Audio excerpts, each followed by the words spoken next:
जय जगन्नाथ। काली प्रधानमंत्री आसीथिले ओडिशा गस्तर बहुत कथा कहले, बहुत कोटी टंका व्यय शिल्प स्थान हम ओडिशा रे बहुत कथा कहले, किंतु 2024 निर्वाचन रे देइथिबा ग्यारंटी सेटा किछि कहले नहीं। किंतु गोटे रोचक कथा देखा मिलला, सीधा नहले भी परोक्ष रे कहले कि ब्रह्मपुर सूरत एथर गड़ब ट्रेन मात्र 400 टंकार ट्रेन एथर जीव। कौन पाई ना सूरत को लोक एथर दादन खटिबा जीवे। से सीधा नहले भी परोक्ष भाव कहीदेले एथर लोक मैंने मात्र 400 टंकार सूरत रे जाई काम करेंगे। कहीं आपण कहलेनी जो शिल्प स्थान हम ब्रह्मपुर से जगह को ट्रेन गड़ब, कहीं कहले सूरत को गड़ब ट्रेन। निर्वाचन समय आपड़ से लोक थे जी कहते रत्नभंडार चाबी तामिलनाडु पलैची। आपड़ से लोक थे कहते आम सरकार को आसले आम खोलू रत्नभंडार और ओडिशावासी देखिए रत्नभंडार कौन अच्छी कौन ना। किंतु 1.5 वर्ष 2 वर्ष पर से कथा गुप्त हो रखीगला। से कथा आपड़ से उठेले ना।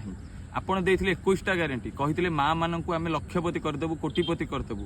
कले कौन मात्र 50,000 कही 5,000 दे माँ मान संतुष्ट करने एक मिछ भ्रष्टाचार प्रचार कले।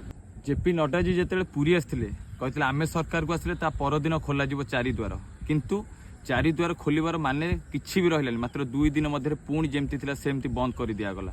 कौन पाई आपण मैनेजमेंट भूल थिला, भिड़ असंभाल है, लोक मैंने से नाही नथिबा दुर्दशा भोगिले। 4 द्वार खोलबार बड़ कथा नुहे, 4 द्वार से माने मैनेजमेंट थिबा दरकार। 4 द्वार कौ बाटे लोक जीवे कौ बाटे बाहर आपन पाखे से मैनेजमेंट नाही। पूर्वर बीजेपी पूर्वतन मुख्यमंत्री नवीन बाबू को बहुत प्रकार कथा कहते कि बही देखिले कहती, खाता देखिले कहती, भाषण 2 पद कही पारंतिनी। किंतु कालीर भाषण कौन कहते मुख्यमंत्री मोहन माझी फर्द पर फर्द फर्द पर फर्द मेले हिंदी रे भाषण देले। कौन यहीटा आमर ओडिया अस्मिता? से हजार हजार ओडिया लोक ओडिशार लोक मैंने थे कौन कहले हिंदी रे कहले, पुणी खाता देखी, कारण आप निज मनरू 2 पद हिंदी रे मध्य वार्ता दे पारिबेनी। एईटा कौन आम ओडिया अस्मिता? आगरू नवीन बाबू माँ मानू हांडीशाल विदेश यात्रा पठाउथिले, किंतु एबे आपण सरकार मंत्री माने जाउछंती विदेश यात्रा रे। कौन ना प्रवासी भारतीय आसबे ओडिशा को एवं ओडिशा रे बुलिबे एवं ओडिशा रे पुंजी निवेश करिवे। आम टिकस पैसा ओडिया मान टिकस पैसा प्रवासी भारतीय एठिक आसिले, बुलिले, 5 स्टार होटेल एंजॉयमेंट कले और चलीगले। 6 मास बीतीगला, कहीं तो कहीं पुंजी निवेश कलेनी। कौन यहीटा थिला आम ओडिया अस्मिता?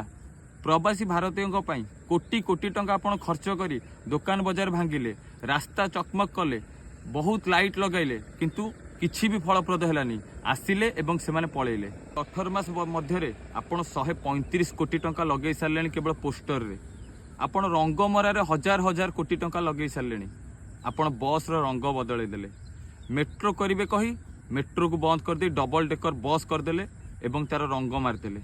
आज दिन में मो बस रे आपण पाखे पैसा नहीं, आपण सेठी एडवर्टाइजमेंट करुछंती मो बस रे। एईटा भी कौन ओडिया अस्मिता? आपण सर्वदा मिछ कहिसंती ओडिशा लोक को, आपण मिछ कही ठकी आपण आज सरकार रे बसिसंती।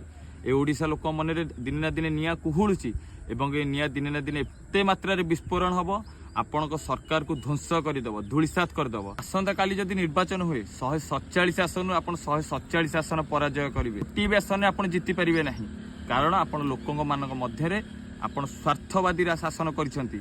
आपण मिछ कही आज सरकार बसिसेंती। आ मिछ दिने ना दिने धरा पड़िबो। पुणी थे नवीन बाबू ए सरकार को आसबे एवं विजु जनता दल ये शासन करिबो एवं एटा प्रतिटी ओडियार जवाब